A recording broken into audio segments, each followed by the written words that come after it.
Welcome to this HDIN Research Explainer. Today, we're diving deep into Ashland, a specialty ingredients company that just posted some, well, pretty shocking financial results. But trust me, behind those headline numbers, there's a fascinating story of a massive strategic turnaround. Let's get into it. So let me just ask you a quick question. Think about your medicine cabinet, the shampoo you used this morning, or even the paint on your walls. I mean, what could those completely different things possibly have in common? The answer is actually pretty cool. You guessed it, they all rely on these crucial, high-performance ingredients from Ashland. This is one of those companies that's like an invisible but absolutely essential part of so many products we use every single day. And right now, Ashland is in the middle of a huge transformation, which really brings us to the heart of what's going on. Because, if you were just casually scrolling through the news and saw the headlines from their 2025 fiscal year, you'd probably do a double take. A net loss of $845 million? I mean, just look at that number. It's huge. It's the kind of figure that immediately gets your attention, raises a ton of red flags, and makes investors, well, pretty nervous. So the natural question, the one we all have to ask is, what on earth happened here? Is this a company in some kind of deep operational freefall, or is there something else going on just beneath the surface? Okay, to really get this, we first have to talk about a slightly wonky accounting term. It's called goodwill impairment. Now, stick with me. In simple terms, when Company A buys Company B for more than its stuff is worth, that extra amount is called goodwill. If, down the road, Company A decides Company B isn't going to be as valuable as they'd hoped, they have to take a charge, a non-cash charge, to write down that goodwill.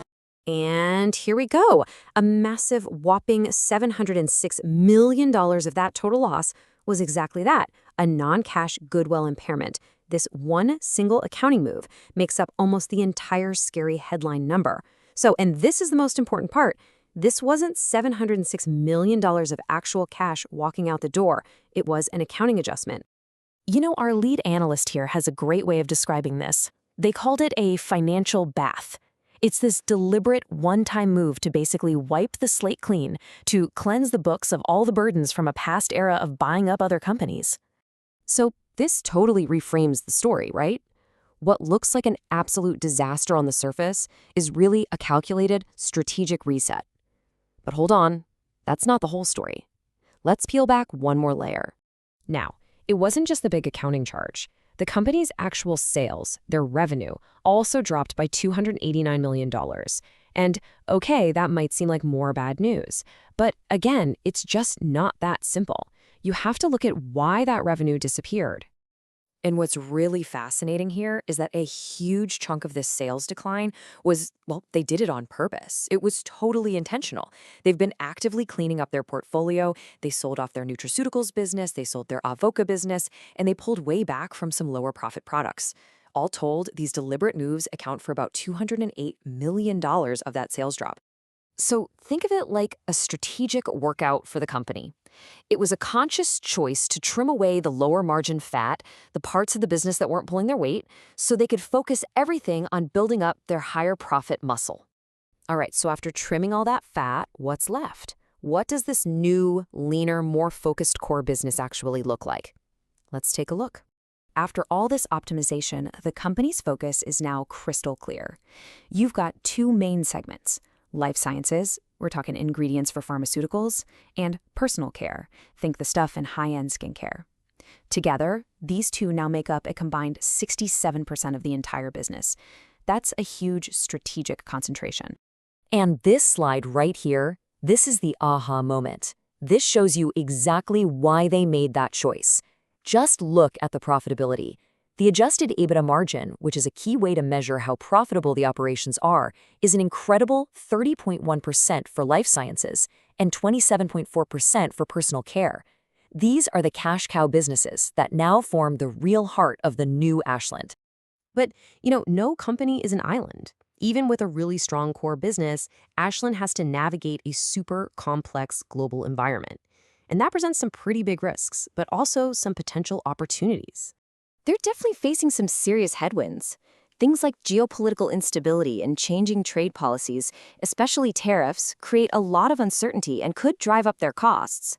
And on top of that, Ashland is still dealing with a pretty significant cash drain from some old historical asbestos and environmental liabilities. These are not small things. They have to be managed really carefully. So, after taking that financial bath and after completely refocusing the company, what's the official game plan? Let's get to the verdict and see what they're projecting for 2026. Okay, here are the numbers that management themselves have put out there for fiscal 2026.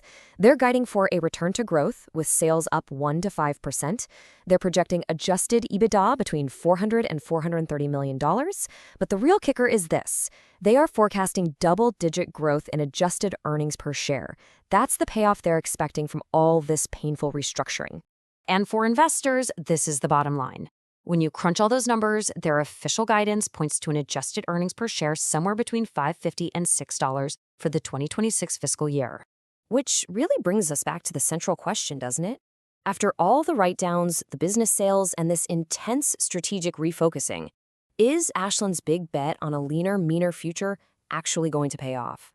Well, all the evidence we've seen today strongly suggests the answer is yes. Those painful moves in 2025 were a necessary reset.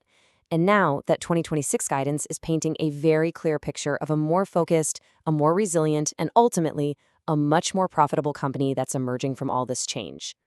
So the real story of Ashland isn't one of failure. It's a story of a calculated, strategic rebirth. It's a classic example of a company taking that financial bath to come out leaner and stronger on the other side. Reporting for HDIN Research, this is the future of specialty ingredients.